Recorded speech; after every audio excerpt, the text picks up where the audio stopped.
Justin Vase, founder and director general of the Paris Peace Forum. The 7th edition about to get underway, final touches happening as we speak. The theme this year is Wanted, a functioning global order. What makes the current world order so dysfunctional? Unfortunately, I'm afraid it's for all to see, both on the security side with 2 or 3 wars going on.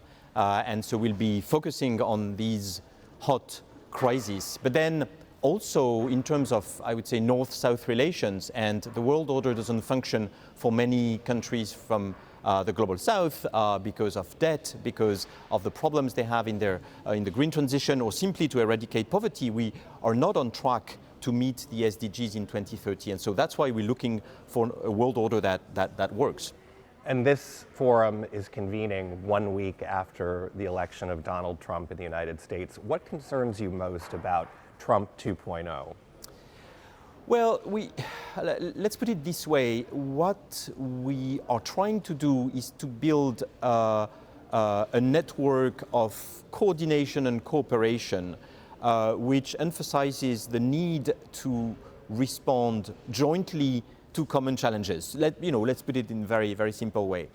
Trump's vision is not exactly this one, right? Trump's vision is America first. And so we're not against Trump at all. What we're against is the world that is implied by this vision.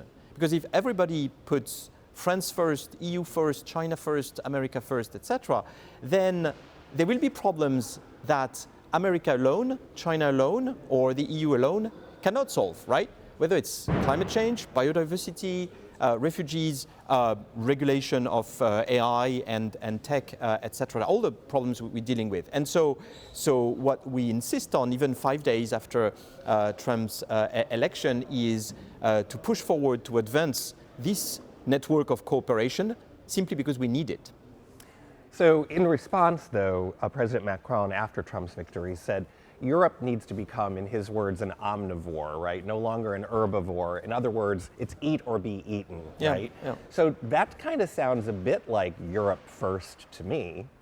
Is it? Yeah, it's more of an adaptation. Let's put it this way. In 2001, when China entered the WTO, we all thought that this would change China, right? China would look more like us and would become a market economy, open, etc. Instead, what happened was that the international system was changed by China, and the international system looks more like China, with, in particular, strong support for national industries, state-owned enterprises, and then, in turn, protectionism. And so that, if you want, it's not just more fish in the aquarium, it's that the water of the aquarium has changed. The entire the norms and the habits of the international systems have changed towards more protectionism, towards sort of survival of the fittest, etc., etc. In this world of carnivores, as President Macron put it, it's an old metaphor that we've been using in IR circle for years, but I think it's very apt, because it tells you that in a world of carnivores, if you're still the diplodocus, then you get eaten, right? And so, yes, I think Europe is updating this. Just a month ago, Europe raised taxes on Chinese EVs, not 100% like the US, but from 10 to 45%. It's a good beginning, but I think Europe still needs to sort of raise its game in this. It doesn't mean it needs to abandon, and that's why it's omnivore and not carnivore. So, right, it's not exactly EU first. It's let's keep our objectives in terms of multilateralism, in terms of an open world, etc. Let's keep our ideals, but let's adapt how we come about to make them realities. And in particular, if we are attacked with certain tools, then we need to develop these tools for ourselves. Otherwise, once again, we'll be eaten. And Donald Trump's election last week wasn't the only complicating factor for European politics. Also, we saw the collapse of Olaf Scholz's coalition government, sort of center-left government in Germany.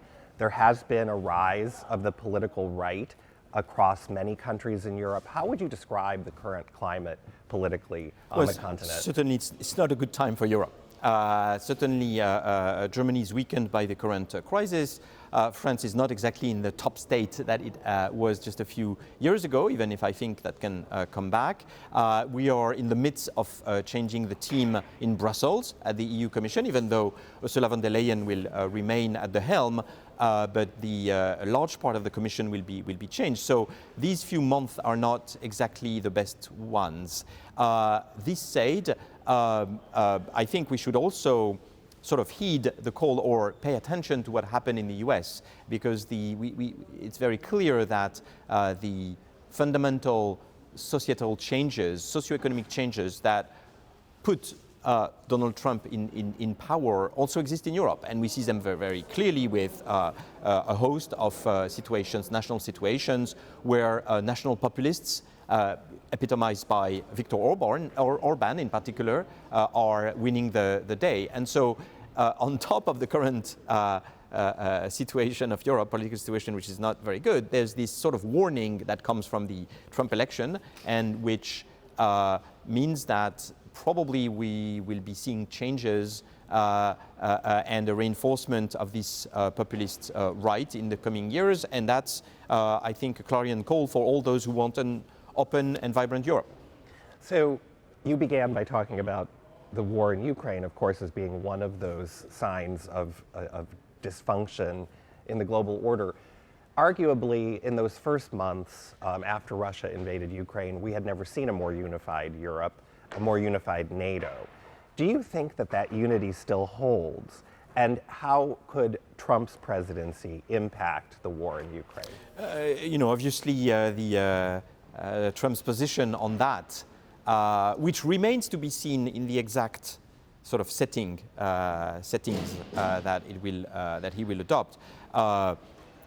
This has changed fundamentally, right? So if it had been Kamala Harris, then I think there was bound to be changes, but these changes would have been limited. With Trump, it's sort of an open game. Personally, I don't think that Trump will simply throw Ukraine under the bus. I don't think that's in the cards for at least two reasons. One is that he cannot just sell out to Putin and appear to be weak, right? Especially after all the investment that America made. And second, behind Putin, there's Xi Jinping, right? And so there's the question of US-China relations. So he cannot just, sold this out to Russia. And so I think there are limits to the danger we see in him sort of selling out Ukrainian interests. Now, we don't know that for a fact. It's very open. He said he would solve the problem in 24 hours. I don't believe he will, but it seems very, very... We also don't know what transpired from his discussion with Volodymyr Zelensky in Washington a couple of weeks back, but apparently it was not a bad meeting. And so I think the negotiation actually is already underway to some extent, and so we'll see in January what happens, but we might have updates before.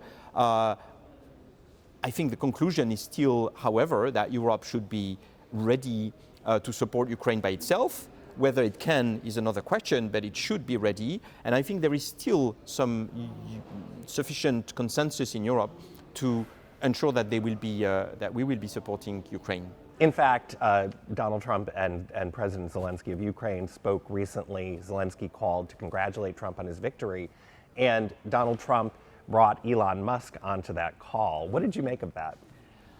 I wouldn't make too much of it, and simply to note that Starlink was critical to the early resistance of Ukrainian forces to Russia, that Starlink is still very much used by Ukrainian forces, even though Russians can use it as well, but it's more critical for Ukrainian troops. So I wouldn't read too much into that, and I hope that cold heads prevail for that, because we will need that type of support, which is not directly military, but which is the enabler of the military resistance to that war of aggression.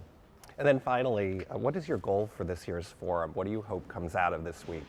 A couple of things. So on the short term, we working on these crises. We'll have an interesting session, for example, on Israel-Palestine with former Prime Minister Ehud Olmert and former Foreign Minister Nasser al-Kidwa on their sort of peace plan, which is not new. It's the two-state solution. But the new thing and the important thing is that you would have a Palestinian and an Israeli on stage, public-facing, reaffirming that it's possible and that it's the horizon. So things on the sort of short-term crisis, even this one is a long-term crisis, but also the future of multilateralism and the future of the UN. One thing that we're insisting on this year is that the next Secretary General after Guterres be a woman. You may remember that when Guterres was elected, there were strong voices saying that it should be a woman, but it didn't work out. This time, we think that it should work out.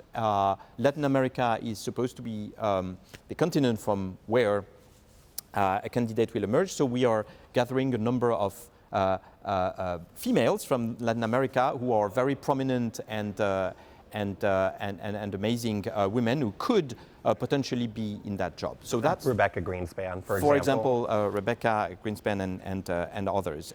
The more long-term issues that we're dealing with is mostly AI, right? It's mostly the governance of AI. We'll have like about 10 sessions, whether they are public-facing sessions or private workshops. Tomorrow morning we have a 3-hour workshop with Amandeep Singh Gill, the UN representative, and people from the industry, and obviously many people from the South on what shall we do in terms of equal access to AI. We know that AI is bound to increase the gap between North and South, to sort of simplify things a bit. And so after we saw UNGA, UN General Assembly, especially with the HLab report and the Global Digital Compact, so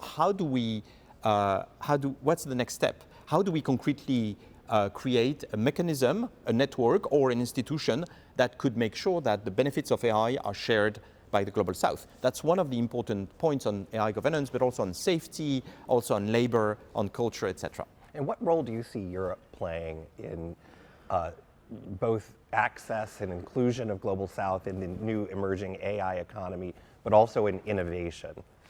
I think Europe does have a role to play. You know, obviously, it's not as advanced as the US there, but it has very strong, in particular, development and cooperation links with Africa, also with Latin America and South Asia in general. And I think it can use these channels. You know, one of the problems, obviously, is that hundreds of millions of people on the African continent don't have access to the internet, so let alone AI, right? So one of the questions is on the more basic end of the spectrum, how do we make sure that we have more connectivity, that we have this critical infrastructure of the internet, and then how do we, and how, you know, Europe can help provide access to existing models.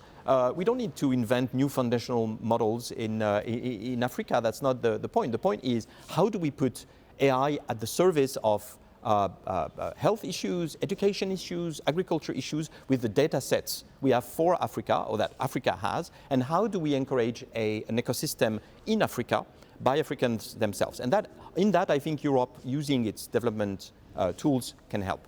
Justin Vace, good luck this week. Thank you, Tony. Thanks.